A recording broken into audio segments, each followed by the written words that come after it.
What's up guys, TommieBAcademy here. In today's video, we're gonna break down on how to set up for spins in the park. Let's go. Let's go!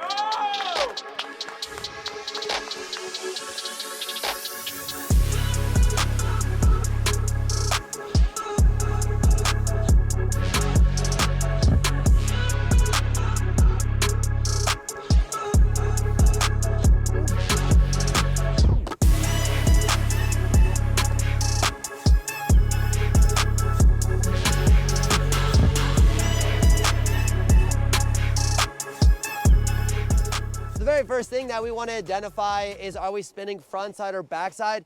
For now, I would like to focus first on our frontside rotation. So as a nice little trivia, when we spin frontside, which edge should we be taking off? Heel side or toe side? Heel side. I believe that heel side is a lot easier to spin, plus it leads for a lot more opportunities down the road for bigger and different tricks. Now, can we go off of our toes and spin frontside? Absolutely. It's a bit of a different mechanics. I feel it has a little bit more limitations on the high end of riding, and it can be very powerful, yet it can be really challenging to dial in the timing. So for this purposes, we're gonna do frontside rotations off of the heels. Now, the easiest way for me to identify how the heck I get there is I like to draw a picture or visually look down below. I have this beautiful run in. Imagine this is our run, and we have a nice jump right here. So what I love to do is actually work backwards, and I think to myself, whether I'm regular or goofy, I want to take off on a heel side edge. So I know I got to do a heel side turn. Then after the heel side turn, I know I need to do a toe side turn and then a heel side turn. So I predominantly like to do 3 turns going into a jump. Makes it simple is that I need to take off on my heels. I can actually do it heel side, toe side, heel side. Just keep it simple. What ends up happening is we want to do heel toe, heel toe, heel toe. I have no idea where I am. Now I've mistimed that. But if I could have 3 simple turns, it just makes life so much easier. Now within those 3 turns, I can make very gentle long turns. Now that allows me to go really fast. If it's like the jump up here in Mount Hood, we have a jump that has a lot of run in and you can get a lot of speed. So the turns might look like this, allowing me to have a smooth S turn, 3 turns. Does that make sense? Keep it simple. But again, I like to work backwards. Where do I need to go? Cool, I'll set up for that 3rd turn knowing I go heel, toe, heel. Boom. So if I were to see this jump down below, I'm like, okay, I need to get there. And I go heel, toe, heel. I know how to set up for it and keep it simple. Now I might have a massive run in, or I might need to do 5. But I like the odd number because it allows me to set up on that heel, toe, heel. Or it's 5 would be heel, toe, heel, take off. Does that make sense? So one of the big things that we've been talking here at camp is making sure that we're in an awesome body position. So when we take off, should we be leaning super back? Probably not a good idea. Now we leaned a little bit in the back seat, just 10%, totally fine, as long as we can compensate by getting back even. But ideally, as I take off, I want to take off more with my belly button in the center. So the first drill / task that I want to do, it's gonna be a fun little challenge for you guys, is I'm gonna go down and below and I'm gonna draw a line in the snow and I want to see you guys set up 3 turns while taking off on the heels. Now, you can choose to ollie, you can choose to do a 180 or a flat ground 360, but my task is for you to do 3 turns and time it at this line that I say where it's at. Between Maddie and this pole. Cool. Don't hit me. Lower is fine. 1, 2, 3. Ah, right, a little early. Your spot. That's okay, I'm gonna copy what you're doing. Oh, okay. On your 1, tie, 2. Nice. Sorry. Vincent, I like that you're flexing through the knees and ankles. You're hopping off 1 foot. Bring it over. There we go. A little bit of feedback as you ended up more on your toes. And so being able to be on that heels in a definitive heel side turn. And then as I go across the line, I want to be able to take off on my heels. And you got just timed it a little wrong where it's like you actually went heel, toe, heel, back to toes, and you're like, oh crap. So let's do that one more time, but taking off on a heel side edge. And then Joey, you were just early, where it's like being able to see that line, which may have been hard to see the line, but you ended up going heel, toe, heel, and you were finished with your heel side setup turn about 4 board lengths early, and you're like, ah. So let's go ahead and do that one more time and just really define. Here's the pull. I'm gonna go to a pull. I'm gonna go line, and you're trying to do it between me and the pull, just so we have that reference, mimicking a jump, and then we draw a line. Let's do 3 turns. Now, one thing I saw from you guys is you made a larger toe side turn and delayed that turn until you felt like you needed to make the heel to turn. So it was like a really quick heel side, a long toe side to manage where you were, and then back to heels. So you actually use that middle turn to help time that correctly, which was really cool. Something I do all the time. Toe, heel, toe.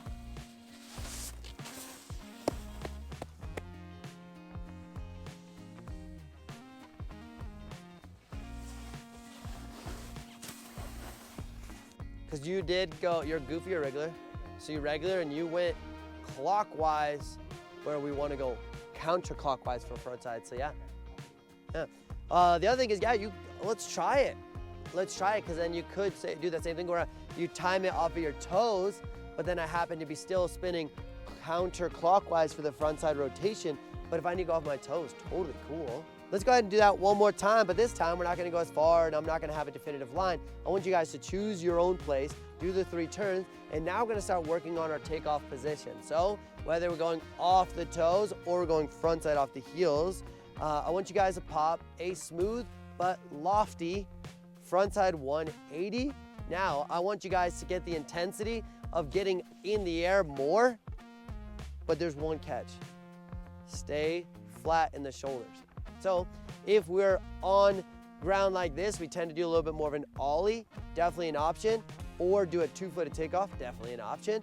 But I want you guys to think about, instead of my shoulders leaning up, I actually want you to pop and try to, as you jump off, just think about taking your spine, instead of having my spine curled backwards, I actually want, as I'm taking off, I want my spine to flatten out. Notice that I didn't change anything in my lower extremities. I just went, my spine's flexed this way. Now my spine is flattened out. Does that make sense? So as I time it, I'm gonna be back seat, I'm gonna wind, I'm gonna throw, and then as I'm throwing, I'm just getting my spine to point in a straight line and be as vertical as possible. I'm gonna give you guys a demonstration, and I'm gonna try to exaggerate being in the back seat, yet saving it. But I want you guys to not be in the back seat, but I want you guys to see how I take my spine and go from here to here. Excellent. And I'm not gonna go that far. Toe, heel, toe.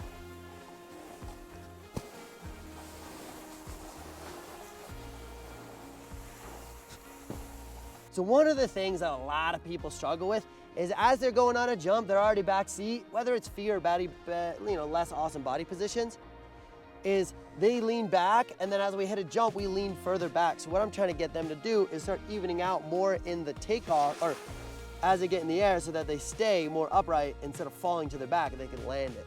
Is if I can get my eyes to look at something down the hill, and I spin that 180, and I keep my eyes looking down the hill, what's gonna end up happening is, as my eyes look down, so does my shoulders, so does my hips, and I get really toe side heavy. If I'm able to pop, keep my spine upright, it makes it easier to bring my knees up, it's easier to finish, and it keeps me in a better landing position because I'm not landing here. When I'm doing this, I'm really thinking about keeping my spine up so I can land in a better body position. With this drill, I want to do frontside 180s again, but I'm going to keep my eyes up, looking in the direction I'm going. I'm going to wind up, I'm going to get low.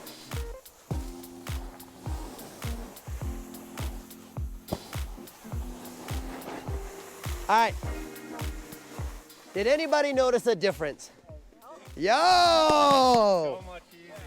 Interesting, right? It's so wild how our bodies work. So Joey, what happened? What made more sense? I habitually dipped my head and looked at the ground. Yeah. Just picking my head up, everything else worked. Everything, like, it was literally a different rider. I'm pretty sure you just harnessed a completely different person. You are able to put yourself both in a better mechanical position for power, so you started getting higher, but then you were in a balanced position where you were able to land in a stronger position because your eyes were up, your chest were up, and all of a sudden you're just like, boom, you stomped it, and then you did it switch, and you're like, oh man. And you look back uphill like just mind blown. Yeah, we kind of all did. I have a terrible habit of staring at my takeoff. Yep. Looking for the little bump Okay. that I think is going to make everything better, but instead I dipped my head. So that chest up, head up, and looking down the hill helped immensely. Absolute game changer. What did you feel, Shane? Just notice where I'm gonna land. Okay. Yeah, I had a good point to see, and that's what I aimed for. Ooh, interesting. What did you feel? I felt my body stop leaning forward, so I felt a lot stronger landing switch, even though I feel very off normally when I land switch. Ooh. Really have an issue. I was like, okay, I'm riding switch. Another thing that I saw with Kaylee is as she takes off, she likes to be here and here. You've lost a lot of power from this position. Now that you did this and this, you actually gained a lot more vertical gain because you were in a more powerful position that helped instead of hindered. And then it made everything else easier, including the bounce position and switch. Interesting. Your board was super flat on two of yours, Really? where usually you kind of end up in this weird butter. Yeah, I normally end up on Position pitched a up. carve. Yeah, and those two were you just spun them flat. And it looked really good. What?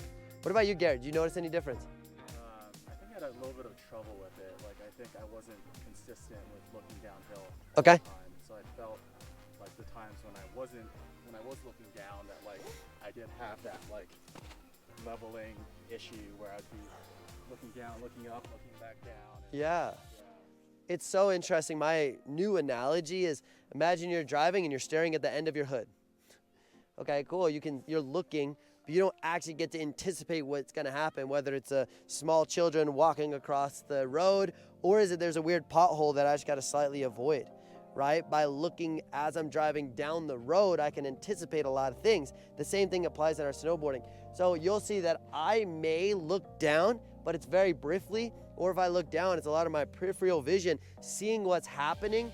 But if I stare down, it ends up hindering our body positions or our rotational momentum, or it can be less awesome. Now, there's some times where we look downhill, totally, but a lot of times if we can just keep our chest up, eyes up, and looking where we're going, especially for the frontside 180s, ollies, grabs, air, and then even 360s we'll talk about in a second, it makes life so much more awesome. I'm glad you guys felt that. It's a big deal. Maybe need to feel it a little bit more for Garrett. If you guys, you had some aha moments. See you, be you. Chest up, eyes up. Chest up, eyes up, let's go. I would like us to just feel that again.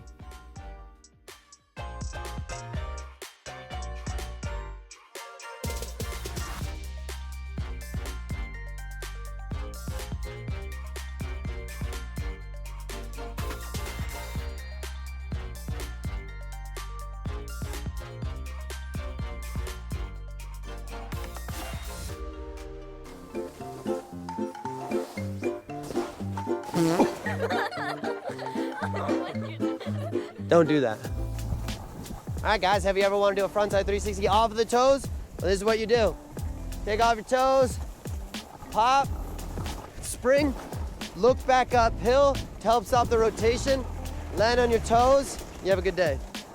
So before you ever go into the park, doing your 360 out and about can develop a lot of awareness for the tricks, awareness for the timing, and be able to dial in your mechanics before you add a lot of air, which could possibly be a little bit more adding consequences. And I suggest that you follow all the drills before you go in the park so that you can have a better chance of being awesome, have fun, and send it eventually. So on that note, guys, thank you so much for hanging out, vibing, and I hope you like this little more coachy session, a little bit more nerd kind of video. And if you do, definitely give the video a like, subscribe to the channel, and you're amazing. Nothing but love.